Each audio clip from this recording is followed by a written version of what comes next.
Hey guys, so my buddy Kelvin calls me up. He says, "Are you up for some real stupidity and a small element of danger?" And I said, "Hell yeah, I'm up for any party."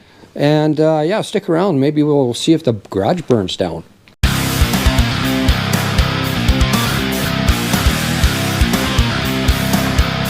So Kelvin, what do we got going on here?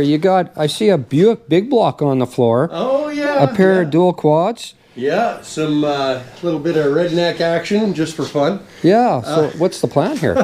Well, you know how I end up going down a rabbit hole with just about anything I do. It's been seen and proven.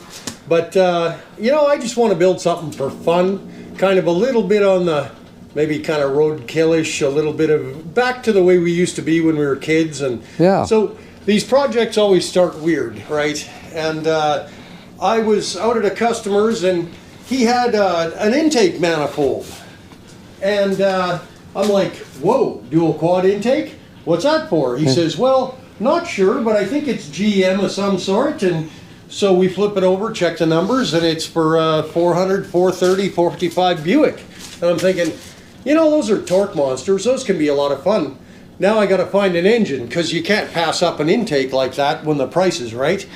So I happened to know where there was a 430 complete dressed pull-out running engine and a 455 with turbo 400 trannies that a guy had that have been sitting for a long time, but the price was right. Yeah. So then I had an intake and an engine tranny, and now I had to find a car for it. So I thought ideally an A-body, because that's kind of what I'm into. So I found a 65 Skylark, but we'll get into that later. So when you get yourself a used engine, most people think of it as a core, and I think, you know, well, sometimes they're not just a core. Sometimes they're okay, the engine itself. And this one, looking it over, it's not a big grease ball, and it looks to me that it's been rebuilt at some point. The whole thing has been disassembled and repainted and everything, so I thought, well, what can I lose? May as well try. See if it fires. It's been sitting inside heated storage for a long time, so what's the plan here? Are we going to light this thing up? I think we will. On the floor? On the floor. Oh. Yeah. All right. We'll see if we can get some flames chucking out of it because, you know, no manifolds on it. It's always good for a light show. So we'll get a little bit of high test here. I have no idea if this carb's any good or not. This thing has been sitting for like 18 years, so you never know. Oh, it's been sitting a long time. So this is a 430. This is a 430 out of a 69 Riviera. So we're going to give it a good shot down the throat hole. We're going to fill up the float bowl here. Oh, there we go. She's gushing out of the vent.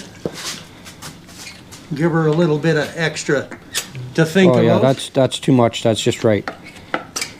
See if we. Oh look, accelerator pump works. Woo! Oh good. Hey, we could be cooking. So we have an accelerator pump. We have a battery. Okay, so this engine core I got complete with starter and brackets and everything.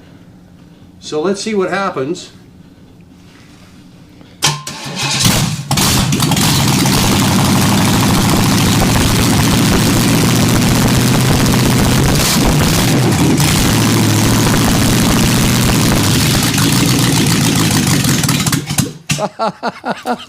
I'd say it runs. Well, we didn't burn the garage down. I was just joking, actually. I didn't want to see the garage burn down, but we did shoot some flames there. I burnt a little bit of fuzzies off my pants. Oh, good. Oh, carbon monoxide. You gotta love it. Well, that's one way to find out if they're working. So the whole project started with this dual quad intake, this Offenhauser intake. And a couple carburetors that I had causing trouble in the garage. You gotta bolt them down to stuff so they don't get into trouble. Yeah.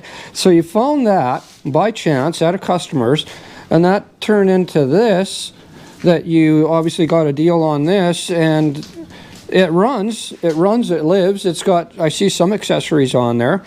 Oh yeah. And then you found yourself a car, put it in. Yeah, a 65 Skylark two-door hardtop. A friend had it and he just wanted to see it rescued. So the price was right. How could I say no? Yeah. And A-bodies being kind of my thing, I figure when you take a 475 foot-pound motor and put it into a 3,600 pound car, Yeah, something's going to happen. it's- Either you're going to break the drive shaft, the differential, or the tires. It So- sounds like fun. So we're going to have some cool content this winter. You've got some neat stuff happening in the garage. The only bad thing is it's another project in front of another project in front of another project. Yeah, stuff happens. But we'll get to those. That one I'm still waiting for parts for, the Chevelle up top. Yeah. I've got the rest of my interior pieces are on order. They just haven't arrived yet. I'm waiting for my transmission. The input shaft is, or the main shaft was twisted. So I've got that. That's in order. We're just waiting for it to be put together.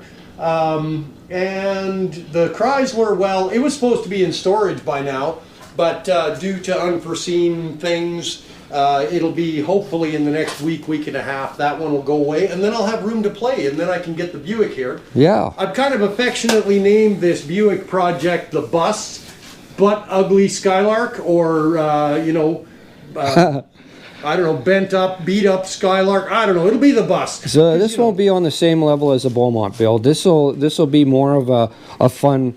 Just for fun. Yeah. It's not going to get, and I keep saying it won't go down the rabbit hole. So you guys are going to have to keep reminding me of that and making fun of me when I go too far.